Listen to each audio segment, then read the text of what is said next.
সরস্বতী পুজো বাঙালির কাছে শুধু বিদ্যা দেবীর আরাধনা নয়, অনেকের কাছে এটি প্রেমেরও দিন। আর বর্ধমান বিশ্ববিদ্যালয়ের গোলাপবাগ ক্যাম্পাসে এই প্রেমের রং আরও গাঢ় হয় সরস্বতী পুজোর পরদিন। দীর্ঘদিনের প্রথা মেনে এদিন আয়োজিত হয় তত্ত্ব আদান প্রদানের উৎসব। ঢাক কাসরের বাজনায় রঙিন শাড়ি পাঞ্জাবিতে সেজে ছাত্রছাত্রীরা মেতে ওঠেন এক অন্যরকম আনন্দে।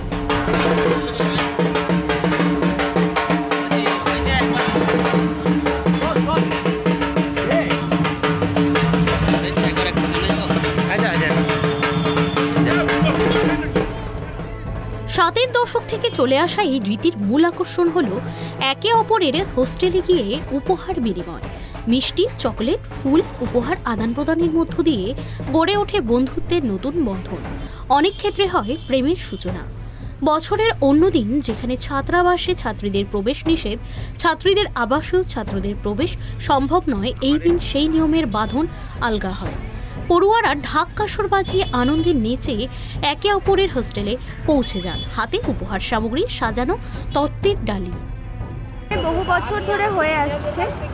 প্রথমে মেয়েরা আসে ছেলেদের হস্টেলে এবং বিভিন্ন হস্টেল থেকেই আসে, মেডিকেল কলেজ আসে বা রাজ কলেজ থেকে আসে এবং আমরাও যাই তারাবাগ থেকে এবং তারপর আমরা ফেরার পর তারা এখানে আসবে। আমাদের নিজেদের মধ্যে একটা বন্ধুত্বপূর্ণ যে সম্পর্ক আছে সেটাকে মানে উৎসবের মতো করে আমরা সরস্বতী পুজোর পরের দিনটা পালন করি। কিছুই না, আমরা তত্ত্ব নিয়ে যাই, ওখানে খাওয়া দাওয়া হয়, একটু আনন্দ হয়, তারপর আবার বেরিয়ে আসি, এটাই। বিশ্ববিদ্যালয়ের হস্টেলের ছাত্রীদের সঙ্গে পরিচিতি বা বন্ধুত্ব তৈরি হয় চিত্তরঞ্জন, বিবেকানন্দ, নেতাজি ও রবীন্দ্র হস্টেলের ছাত্রদের। চকলেট, ফুল বিনিময়ের মধ্য দিয়ে প্রকাশ পায় সুপ্ত আবেগ। নতুন বন্ধুত্বের পাশাপাশি আরও দৃঢ় হয় পুরনো সম্পর্ক। এটা আমাদের ইউনিভার্সিটির একটা রীতি, এটা বহুদিন আগে থেকেই হয়ে আসছে হোস্টেলদের মধ্যে ভালো সম্পর্ক বজায় রাখার জন্য। ভালোবাসা আদান প্রদান হয় হোস্টেলে, ভালোবাসা আদান প্রদান সবটাই বন্ধুত্বপূর্ণ। এই প্রথা ঠিক কবে কিভাবে শুরু হয়েছিল তার সঠিক তথ্য নেই কারো কাছে, তবে প্রবীণ ছাত্রদের মতে এটি দীর্ঘদিন ধরে চলে আসা এক ঐতিহ্য, যা শুধুই সৌহার্দ্যের নয়, ভালোবাসারও প্রতীক। সরস্বতী পুজোর আবহ কাটতে না কাটতেই ক্যাম্পাসে যেন ছড়িয়ে পড়ে এক নতুন প্রেমের বাতাস। পুজোর দেবী বিদ্যার প্রতীক হলেও পুজোর পরের দিনটিতে প্রেমই যেন মুখ্য হয়ে ওঠে।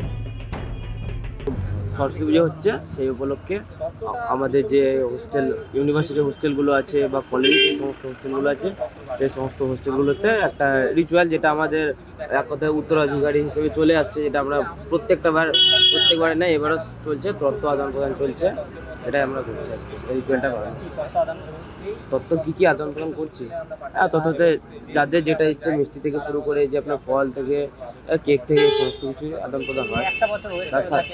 হ্যাঁ, একটা বছরের অপেক্ষায় থাকে, তারপরে এত কিছু পরিশ্রম, এত একটা মানে বহুত এক্সাইটেড হয়ে থাকে যে হ্যাঁ সরস্বতী পুজো আসবে, প্রত্যেকটা হোস্টেলে তত্ত্ব আদান প্রদান হবে।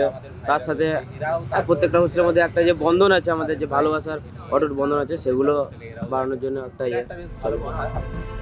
প্রতি বছরই এই দিনে নতুন সম্পর্কের সূচনা হয়, তৈরি হয় এক নতুন ইতিহাস। তাই এই উৎসব শুধুমাত্র তত্ত্ব আদান প্রদানের মধ্যে সীমাবদ্ধ থাকে না, এটি হয়ে ওঠে আবেগের, ভালোবাসার এবং প্রাণের উচ্ছ্বাসের দিন। পূর্ব বর্ধমান থেকে কল্যাণ দত্তের রিপোর্ট, ট্রাইব টিভি বাংলা।